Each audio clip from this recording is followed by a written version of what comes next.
Hello, fellow Larries. First of all, I would like to publicly apologize for the existence of my voice. But it's DNA defect and I cannot change it. I am so sorry. And yeah, this is how I sound. All the Westerners are gonna fuck off from my channel on account of my thick accent. But anyway, now that we have the video demonetized, let's begin.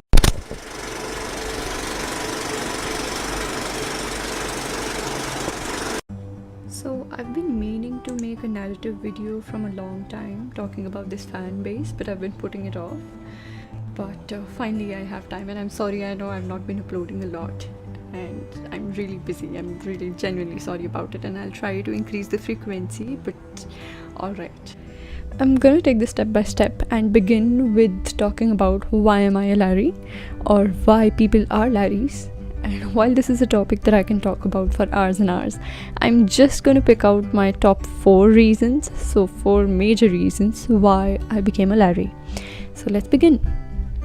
The first one is that clip, that One Direction interview from 2012, where Harry and Louis are in white t-shirt. Harry is sitting behind Louis and they are having an interview, and you know which one I'm talking about. Each one of you know which interview and which moment I'm talking about. So it's this clip where Mr. Tomlinson is busy looking here and there, and Harry Styles is trying to grab his attention by tapping his fingers just behind his arm, and very smartly Louis pushes his arm backwards into his hand, and that is so sly.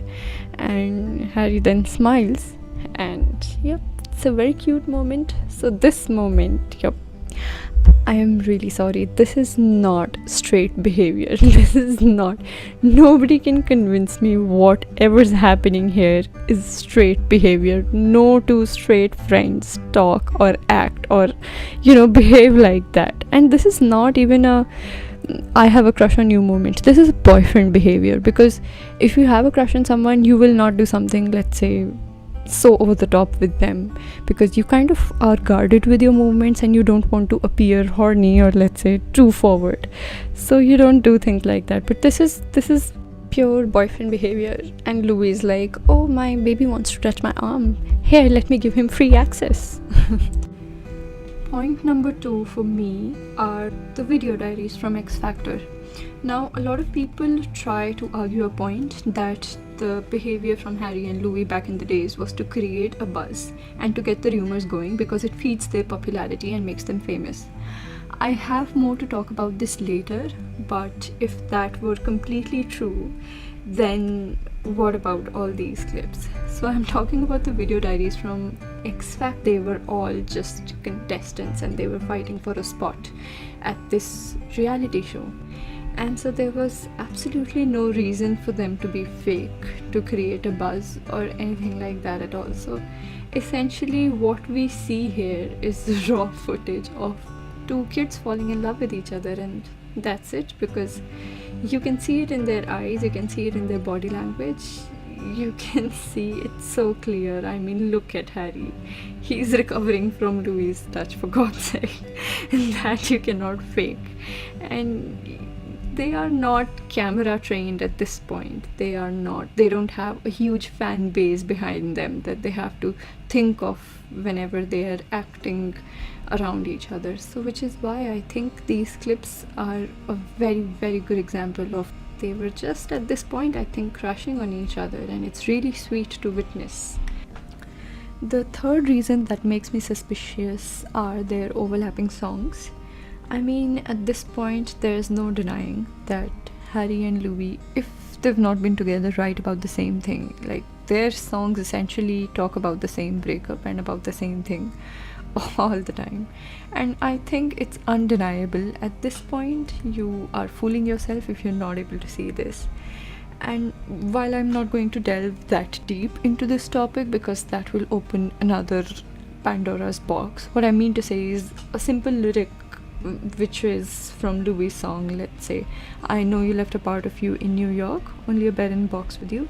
So that itself is so suggestive, because people like to argue that he's talking about an artist leaving home to start a new career or something like that, but you move from a smaller town to a bigger city like New York, right? Why would you leave New York to start a career? So, which is why I think it's completely reasonable for us to believe that this lyric specially was for Harry. And so yeah, I think they write songs for each other. Their songs definitely do not match the current relationships they are in at all. The last reason for me to believe in Larrie actually is the existence of their current partners. And I know that should be a reason for me to not believe in Larrie, and I think that's the point of their existence anyway. But I don't know, I look at their clips, the more I look at their body language with each other, the more unrealistic it looks to me, honestly. And I don't know how to explain it, but just when these people are around their partners, and in Louis's case it's somebody that he's spent 10 years with, it just looks unnatural. And if you compare it side by side, you know, his body language, what used to be with Harry, it's completely different and it looks forced.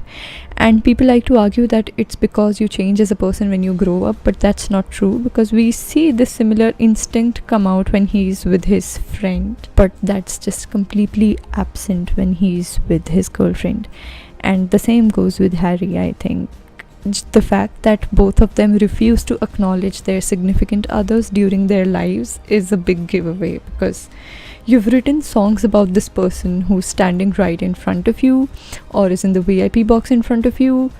Everyone knows that this person's right there, and yet you don't even look at them. One Direction has a song called Olivia, and Harry is dating a person called Olivia, and that song is all about expressing their love, right? And wouldn't it make sense if Harry would have sung that song to her in order to express his love? But that has never happened.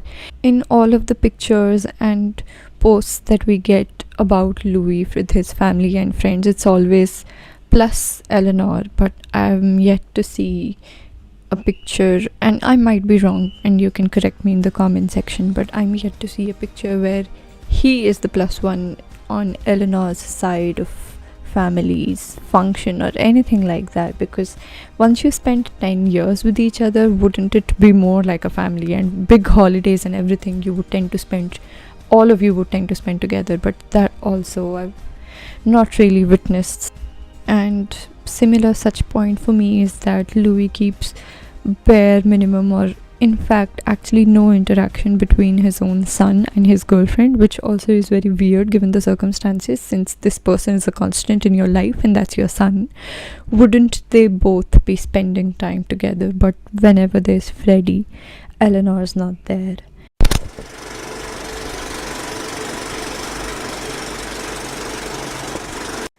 This now brings us to the segment 2, and God, I did not anticipate this video is going to be this long, but here we are to the topic that I actually wanted to talk about. Part number 1, do I believe Larrie were together? Absolutely yes, 100%. There is no doubt in my mind. Do I believe they are still together presently? And the honest answer is that I'm not sure. And I'm not saying that they're not together, because that also seems unlikely, but I am honestly not sure because it's really confusing. They do keep writing songs about a breakup, which makes me feel like they have broken up, and they cry in their concerts, which is also very weird. If you've written a song about a girlfriend that you are now dating, then why are you crying? But at the same time, their songs also reflect sometimes reassurance and holding on to each other, and you know, having to keep coming back to each other. So that all together, I'm not really sure if what's the current status. But also I think they may be together because polyamorous relationships exist. We try to judge these two on the basis of the kind of lifestyle we have, which perhaps does not match theirs at all. So, for us to project our idea of a normal relationship onto these two rich celebrities is unfair, and maybe their idea of a normal relationship is just to be on and off, sleep around with others, and then come back to each other at the end of the day. And that's completely okay. They are two functional adults, and whatever makes them happy, they can go ahead with that as long as it's not hurting anyone in the process. Another thing that I briefly wanted to touch upon but did not want to dive deep into because of obvious reasons is how this fandom treats Freddie. I think obviously there's no doubt in my mind again that if Freddie is Louis' son or not, I think it's 100% evidence that it is his son. I think it's inappropriate and completely unreasonable to slander a minor on the internet. What matters to me is that Louis treats this child like his own, biological or not. He posts for him, he posts about him, and he looks genuinely happy around this kid. The kid is happy and healthy. His parents consent to his presence on Louis' social media handles, and that's all that matters, and we should just keep our noses out of this. So, Louis having a child with someone or adopting a child does not make him less of an ideal partner to Harry. It does not define his sexuality. You need to understand that this kid is young right now. When he grows up and, let's say, reaches middle school or something, his friends are going to understand this fact that okay, he's a kid of a famous British singer. They're all going to collectively Google about Louis Tomlinson. They're all going to come across Harry Styles. They're all going to come across Larrie rumors and everything and what's going on, and then they're going to come across all these videos made about the fact that Freddie is maybe not Louis' son. And I think that's extremely dangerous. It's something that he will get bullied for. It's something that can distance him from his own father, and so I just think it's completely unethical to post anything related to that kid. So I will never condone a behavior on my channel that jeopardizes the safety of a child today or tomorrow, and therefore I'll continue to block accounts and remove comments that slander this kid in any way. Coming back to the last part of my video, what kind of a Larrie I am. So I think it keeps changing, of course, but I'd like to think that I'm practical with my approach to this entire thing, just because I want to keep my sanity. I am a Louis fan first, and I really enjoy his music, and I do not go out of my way to connect every action of Louis or Harry with each other. For example, behold, Louis had a rose on his self-designed green jersey on Away From Home festival, but if you double-click on the rose, you'll find out that Harry also had a similar rose on his HSLOT concert, and the rose is a symbol of secrecy, but also in Yorkshire it means home. In Home mythology it means a secret, but the white rose represents the fierce civil wars which came to be known as Wars of Roses of a few centuries later. But by the time, powerful resonance of the white rose of Yorkshire had been established, and that's why I think Harry and Louis are still together. So, yep, I don't want to be doing all that. Although I'm sure, of course, there still is some kind of collaboration between the two, or at least their teams, because let's say it's impossible for Louis to be wearing a t-shirt that suggests home in a different language after Harry's album's official Twitter handle had tweeted the same thing less than 24 hours ago. So if not them, at least their designers do keep in touch to keep the fandom running. My last lecture and my humble suggestion to others, and please don't take offense, I cannot define how you want to live your life, and I can just give you a suggestion, let's say as an older Larrie. Don't get too involved in all of this and their relationship, because it's not healthy. Trust me, I've been there where my mood used to get affected by how two adults thousands of miles away from me were acting. It's really easy to get caught up into an intricate web of theories, and at one point it gets difficult to dissociate yourself from all this. Honestly, there was a point I came across a pap video on Instagram, and I kept analyzing it, over-analyzing it rather, the movements, the gestures and everything.